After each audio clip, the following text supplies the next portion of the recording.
Hello everyone, Criticorn here. Today I'm going to be talking about a very interesting career because while in the past this career is almost non-skill based to the point where we've all heard the AFK miner, Chris Roberts has said that mining in Star Citizen is going to be its very own unique and exciting career that's going to offer players a huge variety of different choices, from the equipment they're using to the skills they use from the scanners and sensors, the ability to read that equipment, and having a wide team backing you up using all the different tools aboard your ship to mine up those asteroids, along with all the different dangerous elements involved, from exploding asteroids to pirates. Also giving players the choice to play a little part in the economy, deciding if they want to play the market and sell their riches off in a far vast system, or just use the regular contractor and deliver the goods to them. And what's even better still about mining is that there are no skill trees involved. It's your own personal knowledge and experience gained that allows you to accumulate all of your wealth and have a very lucrative career. And while I'm sure I'm explaining the mining mechanic, I'm sure a lot of you newer players are going to have a lot of burning questions about the mining ships in general. I will be making a video at a later time that will describe the advantages of both, along with my usual disclaimer that this info could already be known to vets and that this game is still in the development phase and subject to change. I also want to mention, if you don't understand the free agent and contract work aspect of the game and understand the pros and cons of what will be entailed depending on the choice you make, please switch over to my economy video real quick, which I'll leave a link in the description, that gives you a great idea of the economy and understanding of how those two different kinds of options will affect your career and the money you make, along with your reputation. One of the very first things you're going to have to do as a miner is acquire the information of where those asteroid fields are located. This can be done through a variety of different ways. The first is going to be the TDD, otherwise known as the Trade and Development Division. Of course, the TDD is a stepping stone in deciding what kind of asteroid field you want to look for. You don't want to go after just any asteroid field because the TDD will tell you which minerals are paying a lot and which ones aren't paying any. It acts like a market index, like the Dow Jones, telling you what's high in demand and what isn't selling at all. Of course, once you decide what kind of minerals you want to go after, there's going to be different ways to attain the information of the asteroid fields you wish to mine up. The first, most basic way would be the public office. All of these asteroid fields are heavily mined up, so the rarer resources won't be in these fields, but they'll always have an abundance of the most common elements. Another form of getting the location to an asteroid field would be to employ an information broker. These brokers will sell you the coordinates of the asteroid fields that haven't been discovered or picked over yet, usually stumbled upon by an explorer or salvager. They'll also tell you how rich and lucrative that resource field could be for you. But don't be too trustworthy, because some brokers are going to be dishonest and exaggerate what you can expect to find within that asteroid field. Another way to find asteroid fields would be to cut out the middleman, saving some money, and finding those asteroid fields yourself. The best way to do this would be to use an exploration ship, which is outfitted with the special sensors and scanners to actually find those resources you're wishing to seek out. It's going to cost a lot of money with the initial investment, but pay off in the end.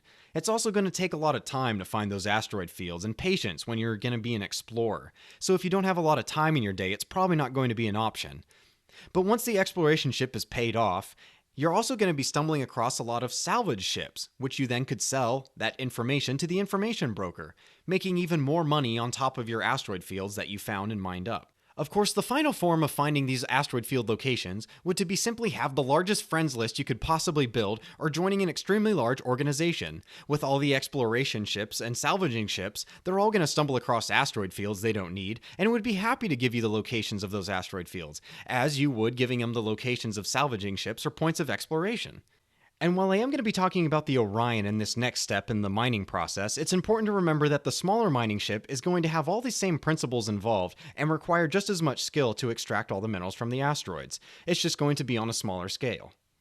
Now, the pilot's role is going to be extremely difficult and not as easy as one might think.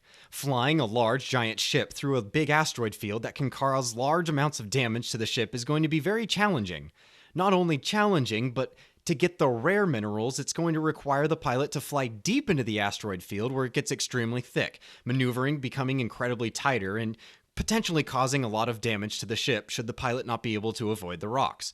Of course, once the mining begins, large explosive gases can build up within the asteroids, and if not mined properly, the pilot needs to be ready to move at a moment's notice should the asteroid explode. And of course, every pilot in Star Citizen knows that you have to watch out for those pesky pirates who want the plunder, arg! Of course, as long as the pilot can handle all of these challenges, the next crew member to be tested is the scan operator.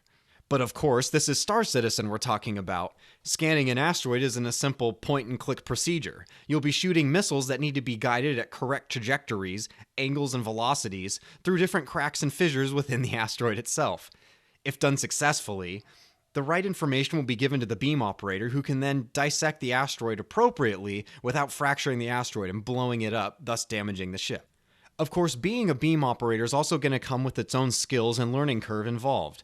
There's going to be several different kinds of scanners that need to be read appropriately to determine if the asteroid is handling the different levels of stress, along with the minerals that you're extracting. I'll cover all of them really briefly to give you the crash course idea of how the scanners work, but I'll leave a link in the description if you'd like to read further into them and see how they function. The first scanner to be used is the Exothermic reaction detector. This detector will tell you about the minerals themselves that you're extracting, and if you're using too much power or too little energy, causing damage to the minerals themselves. If you cause too much damage to the minerals, there could be something called a chain reaction, causing the minerals to explode, and then causing moderate damage to the ship. The next scanner is going to be one that you never want to ignore, the Laser Seismometer. While you're using your laser on the asteroid, it's going to tell you what the effects are that your laser is having on the asteroid itself. Again, too little power or too much is going to cause a lot of gas buildup and possibly cause the asteroid to explode, creating catastrophic damage throughout the entire ship. The final scanner you're going to be using is the Analytical material processor. It'll give you a good idea of when you can leave that asteroid and move on to the next one.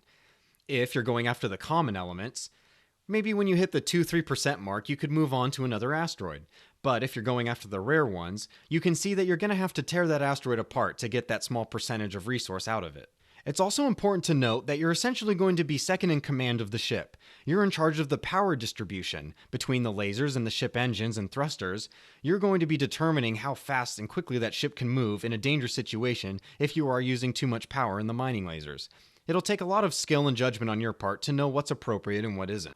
While the beam operator is taking chunks off the rock, it's the cargo operator's job to take all the different chunks and decide which ones are worth processing or storing, and which ones should just be ignored. It's also going to be the job of the cargo operator to guide all the different chunks into the ship itself. Velocity and mass will also play a factor. Refined ore is going to take up less space but more time, while raw ore won't take up any time, but will take up more space within the cargo hold. The refinery operator's job in the final position in the ship is to navigate all the raw ores to the correct refineries for processing into purified ores. Of course, there can be errors if the refinery operator puts the wrong ore in the wrong refinery, thus resulting in a damaged refinery that needs to be repaired on the spot. There will be spare parts, but in limited supply. It's important to note that it's okay if you don't have enough crew members to use your Orion ship. You can hire NPCs, but you will get what you pay for. The higher NPCs with more skills and qualifications will require higher salaries. If you do hire those lower skilled NPCs, your ship may not come back in one piece, if at all. Once your cargo holds are full, you can then play the market with your mining ship, standing to make huge profits. Or, if they aren't playing in your favor, finding a storage unit at one of the landing pads and paying a monthly fee. You can also store them on the ship yourself. The developers say you do have storage within your hangar, but for an Orion specifically, it'd be better off to leave it within the Orion itself, then use other ships to pursue other careers while you wait for the market to swing in your favor. So with all that said, I hope you guys really enjoyed the video. I'm sorry for the length. I do try and keep them shorter. It's just mining does have a lot of detailed info and one of the more talked about careers in Star Citizen. So thank you so much guys for listening, and I hope you newer players have a better general understanding of what you can expect from a mining career. And I do have to say a big thank you for all of the likes, subscriptions, and comments in the comments section. I do read them every day, so thank you so much for that, guys. I hope you have a great week. Enjoy the weekend, and I will talk to you all later.